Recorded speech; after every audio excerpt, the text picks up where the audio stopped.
경력이 한 14년, 15년 차인데 지금 급여는 얼마 정도 받고 계신가요? 지금 급여는 세전 넘습니다. 일은 언제부터 시작하셨나요? 25살 때부터 시작했습니다. 총 경력이 한 14년, 15년 정도? 네. 일을 어떻게 시작하셨어요? 20살 때부터 여름방학 때 알바를 하기 시작하면서 25살 때부터 정식적으로 하게 됐습니다. 지금 맡은 일, 어떤 일을 하고 계신 거예요? 차체 하부 쪽을 조립하는 일을 하고 있습니다. 볼트를 체결하고 토크 내고 검수 라인까지는 아닙니다. 난이도는 어떤가요? 일이 힘든가요? 처음에 하게 되면 어떤 일이든 다 힘들다고 볼 수 있을 것 같습니다. 라인마다 틀리고 일하는 곳마다 틀리기 때문에 볼트의 크기도 어느 곳은 엄지손가락보다 더 큰 볼트를 쏘기도 하고 어떤 곳은 좁쌀만한 볼트를 쏘는 곳도 있기 때문에 내 숙련도에 따라서 일이 수월해지고 안 수월해지고 이게 차이가 있다고 볼 수 있을 것 같습니다. 그 일을 맡으면은 계속 그것만, 그 하루 동안 그것만 하는 거예요? 원래 원칙상으로는 한 달에 한 번씩 자리를 바꾸게 되는데 그렇게 되면 이제 너무 지루하게 되니까 저희는 한 2시간에 한 번씩 돌아가면서 자리를 하고 있습니다. 생산직 정직원이 되기 위해서는 뭐부터 시작해야 되나요? 지금은 들어올 수 있는 방법이 거의 없다고 볼 수 있을 것 같습니다. 채용을 안 하나요? 지금? 지금은 채용을 안 합니다. 제가 39에 뒤에서 두 번째로 막내입니다.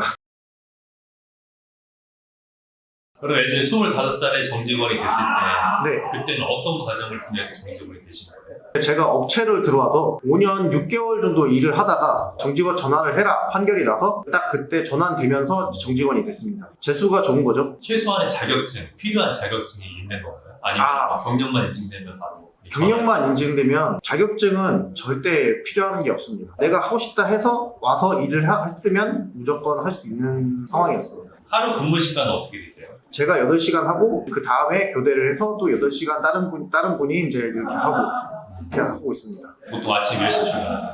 보통 아침 6시 30분에 출근해서 45분부터 일을 해서 오후 3시 반에 퇴근합니다. 2시간에 한 번 10분씩 쉬고 점심시간은 40분입니다. 밥은 잘 나오나요? 밥은 3가지 메뉴로 네. 잘 나오고 있습니다. 쉬는 날은 그러면 빨간 날은 다 쉬는 건가요? 저희는 빨간 날 무조건 쉬고요. 그러니까 빨간 날 일을 한다. 그러면 이제 특근으로 들어가게 됩니다. 내가 빨간 날 그냥 계속 일을 하고 싶다. 그럼 그런 사람들은 할 수 있는 건가요? 선택인가요? 아니면은 빨간 날은 무조건 하는 게 아니고요. 공장에 딱 정해진 특근 날짜가 있습니다. 그때만 할 수 있습니다. 지원을 하면 할 수 있는 거고 아니면은 안 해도 상관없고. 네네. 선택적 근무라서 뭐 안 하고 싶으면은 안 하면 다른 공장에서도 지원을 오기도 하고 알바가 오기도 하고 합니다. 일을 하는데 성수기와 비성수기가 있을까요? 그런 거는 없고요. 뭐 비성수기라고 치면은 차가 안 팔릴 경우 차가 안 팔리는 달이 있나요? 차가 안 팔리는 달이 있다기보다 경제적인 요인이 있다고 봅니다. IMF가 왔을 때라든가 아니면 아반떼가 삼각대로 디자인 변경됐을 때 그때는 진짜 특근이 없었습니다. 디자인 변경이 됐을 때 너무 파격적으로 그러니까 너무 못생기게 디자인이 바뀌어서 소나타도 DM8 딱 나오면서 아산공장도 특근이 없었습니다. 경력이 한 14년, 15년 차인데 지금 급여는 얼마 정도 받고 계신가요? 지금 급여는 세전 한 7천 좀 넘습니다. 그러면 신입 기준으로는 얼마 정도 받나요? 제가 처음에 들어왔을 때가 한 5천 정도였던 것 같습니다. 근데 지금 올라가가지고 한 5천까지, 그러니까 6천 좀 안 될 것 같습니다. 대기업 정직원들은 기본급 빼고 이런 거 빼고도 뭐 성과급이라든가 보너스라든가 특근비 이런 게 나오잖아요. 성과급이 좀 많이 나오죠? 다들 아시겠지만 현대차가 여름마다 파업을 하고 협상 타결금이 그때 바로 나올 경우 그때가 제일 많이 나옵니다. 얼마인지 물어봐도 되나요? 1차, 2차, 3차 뭐 이렇게 나눠서 나올 때 있고 대부분 한 2번, 3번 거쳐서 나오는데 제일 많이 나올 때가 한 800만 원 나왔던 것 같습니다. 800만 원? 다 합해가지고 아니요. 한 방에? 한 방에 나올 때가. 그럼 한 방에 나올 때가 800? 그러니까 2번 거쳐서 나온 거 중에 한 번 나온 게 800. 그러면 그리고 네. 두 번째 나온 게 한 500 정도 됐던 것 같습니다. 그 타결금만 해도 1,000만 원이 넘네 일단. 네. 와. 성과금이 그렇게 해서 1,300만 원 됐을 때가 제일 많았던 것 같습니다. 성과급이랑 보너스는 좀 다른 거죠. 보너스는 또 연말에 나온다거나 3년에 아니요. 나온다거나. 저희는 보너스 원래 2달에 한 번씩 짝수달에 이렇게 받았는데 지금은 달마다 50%씩 받고 있습니다. 달마다 50%씩. 네. 2달에 한 번씩 100% 받는 거랑 똑같은 거예요. 네네. 이 외에 뭐 설날이나 아니면 추석 때 설날하고 명절에 귀향비로 기름값이랑 이런 거 지원해주고 그리고 떡값으로 한 80만원, 70만원인가 80만원 나왔던 것 같습니다. 이게 경력이 오래되면 더 많이 주나? 아니요, 그건 다 똑같습니다. 정직은 다 네. 동일. 그럼 1년 중에 가장 많이 버는 날이 여름에 파업이 끝난 직후겠네요. 타결금이 나오는 그때. 네, 거의 그때랑 추석 때 같이 섞여서 나올 때가 또 제일 큽니다. 그럼 타결금이랑 기본급의 일한 그 금액이랑 또 명절도 보너스 이런 네. 거 하면은 되게 짭짤하겠네요. 그때가 통장이 좀 뿌듯합니다. 정직원이 되면은 어떤 복지가 있나요?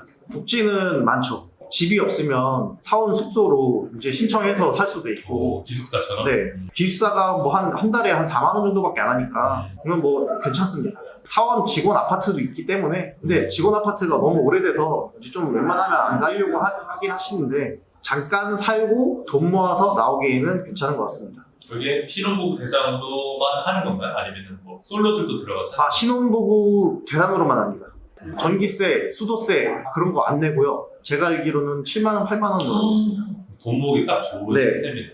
현대차 정직원의 장단점. 돈을 많이 주는 거, 돈을 많이 벌고 다른 일에 비해서 조금 덜 피곤한 거, 그리고 현대차를 싸게 살 수 있습니다. 근무 개월수에 따라 다르지만 처음에 자동차 직원이 되면 10%부터 시작해서 최대 30%까지 싸게 살 수 있습니다. 지금 현재 경력으로는 몇 프로까지 싸게 살 수 있나요? 제가 16%인데 현금 DC까지 하면은 18%인데 현금 DC까지 하면 21%까지 가능합니다. 만약에 3천만 원짜리 차다. 예를 들면 한 600만 원 이상 DC가 되네요. 그렇죠. 오, 되게 좋네. 그럼. 이제 반대로 단점. 어른분들이 너무 현대차라고 추세워주는 게 있긴 한데 요즘 시대에는 그게 아닌 것 같습니다. 공무원들보다 뭐 오히려 더 철밥통이고 막 그런 거 맞긴 한데 근무 시간이 이렇게 교대로 돌아가기 때문에 그거는 또 단점이라고 볼 수 있습니다. 항상 가족이랑 저녁 시간을 그러니까 일주일에 한 번씩만 보낼 수 있다는 게 그게 좀 단점이긴 하죠. 주관적으로 가장 추천하는 현대차가 있나요? 주관적으로 가장 추천하는 차는 저는 G80이라 생각합니다. G8. 네. 비싸지 않나요? 비싸긴 한데 그만큼의 값어치는 한다고 봅니다. 나이대별로 추천하는 차. 20대는 어떤 차를 추천하시겠어요? 캐스퍼 아니면 그냥 아반떼 추천할 것 같습니다. 30대면 산타페나 투싼, 40대라면 그랜저나 제네시스, 팰리세이드 이런 걸로 추천합니다. 50대, 60대도 거의 40대랑 거의 비슷한 것 같습니다. 미래 계획이 있으세요? 로봇 만질 수 있는 자격증을 따는 게 우선권이겠죠. 이 영상을 보시는 모든 분들에게 한마디. 이 영상 뭐 짧지만 봐주셔서 감사하고요. 이 채널 좀 잘 돼서 다른 희귀한 직업들도 다 소개될 수 있게끔 널리 퍼졌으면 좋겠습니다. 감사합니다.